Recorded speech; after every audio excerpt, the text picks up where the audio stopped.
Woi, lu tuh lagi ngapain sih? Serius banget liatin akuariumnya. Woi, bingung nih. Gue tuh masih bingung ya. Kalau dalam akuarium kecil gini kan menugas topik aja kita lebih mudah ya. Tapi kalau dalam lautan itu gimana sih? Udah, lu tuh gak perlu bingung. Lebih baik lu perhatiin aja deh pemaparan dari kelompok 6 berikut ini. Oke. Halo semuanya, perkenalkan nama saya Laksana Raffi NIM C228 dari IPB University Departemen Manajemen Sumber Daya Perairan. Nah, kali ini untuk menjawab pertanyaan mengenai bagaimana cara mengukur stok ikan, ukuran populasi ikan, ada kedua metode, namun dari kali ini kami akan menjelaskan hanya metode direct sampling. Nah, sebelum dimulai, kami dari kelompok 6 izinkan saya untuk mengenalkan teman-teman saya, yaitu ada Ade Nurul, ada Nafla Safira, ada Wiranti Syahputri, ada Hersa Sukmadewi, ada Tiara Apriliani Khairunisa, ada Fadla Sama, ada Fauzan Ahmad Ibrahim, lalu ada Denny Ferdian, ada Ahmad Fauzi Purba, dan terakhir ada Elvira Syofiatul Huda. Baik, sekian untuk perkenalan teman-teman dari kelompok 6. Selanjutnya akan dilanjutkan oleh video yang akan disampaikan oleh teman-teman lainnya. Selamat menonton. Pada suatu populasi dalam suatu wilayah, kita diharuskan untuk dapat melakukan estimasi terhadap jumlah individu dalam suatu populasi. Dalam kenyataannya, sangat sulit untuk melakukan estimasi, sehingga hingga saat ini para peneliti masih mengembangkan metode yang digunakan dalam mengestimasi suatu populasi.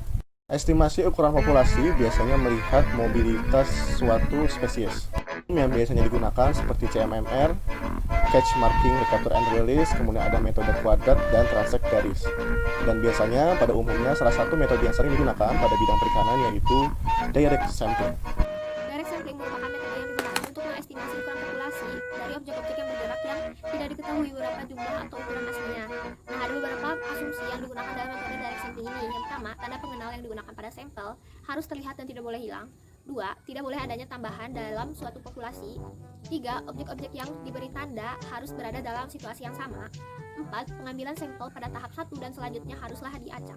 Alat dan bahan yang digunakan yaitu pertama, kacang kedelai 500 butir, 2 cup, kertas, pulpen, spidol permanen, penggaris, kalkulator, sheet, dan piring. Nah, ini tabel yang kita gunakan dalam metode direct sampling. Tabel ini dari recapture sample number. Ini ada 10 karena kita akan menggunakan 10 kali pengulangan. Selanjutnya ada number of recapture bins. Ini adalah jumlah dari sampel yang kita peroleh.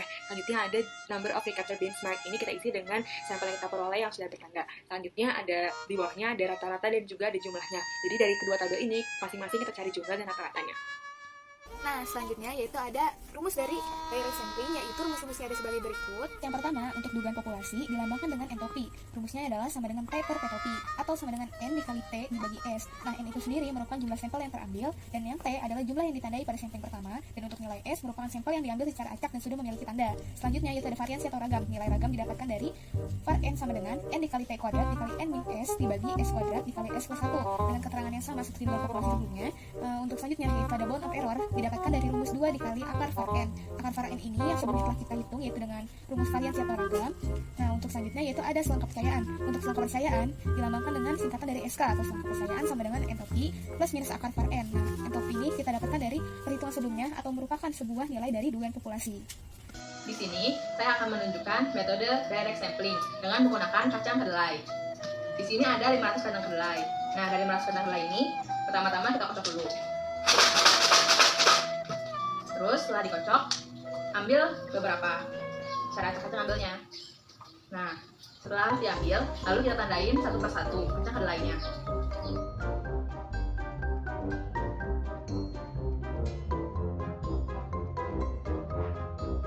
Nah, di sini ada 18 yang sudah ditandai. 18 ini nggak usah dimasukin dalam tabel, nanti langsung aja dimasukin dalam rumus. Lalu digabungin sama yang lain dan dikocok. Setelah sampel yang bertanda dimasukkan ke dalam populasi lagi, selanjutnya kita kocok. Nah, setelah dikocok, kita lakukan sampling secara acak.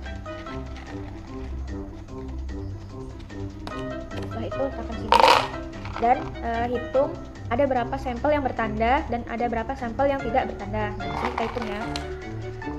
Jumlah sampel yang bertanda ada 4.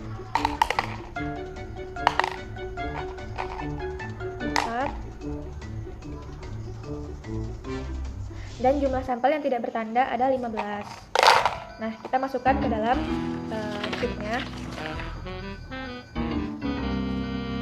Selanjutnya, kita masukkan kembali ke dalam populasi. Nah, lakukan langkah seperti ini hingga sampling ke 10. Selanjutnya yaitu rumus dari metode direct sampling. Cara mencari SE adalah number of beans in your first capture, merupakan jumlah kacang yang didapatkan pada saat pertama kali, per average number of marked beans from the capture sample, merupakan jumlah rata-rata kacang yang didapatkan dan yang bertanda, per average number of beans from the capture sample, yaitu jumlah rata-rata kacang yang didapatkan. Kemudian hasilnya jadi 18 per 0,9 per 21 per 4. Dan hasil SE yaitu 0,9346. Setelah kita menghitung nilai SE, sekarang kita menghitung nilai bound of error atau persen error. Nah, nilai persen error ini rumusnya adalah SE dikurang actual number per actual number. SE-nya tadi kita udah dapat sebesar 0,9346.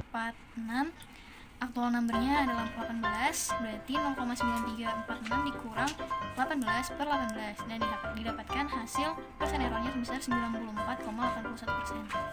Sekian pemaparan video mengenai direct sampling. Kami dari kelompok 6, mohon maaf apabila ada salah kata. Saya sudahi dengan Assalamualaikum warahmatullahi wabarakatuh. Oh, jadi gitu ya untuk menduga populasi ikan di daerah perairan alami ya. Oke deh, kalau gitu saya telah mengerti.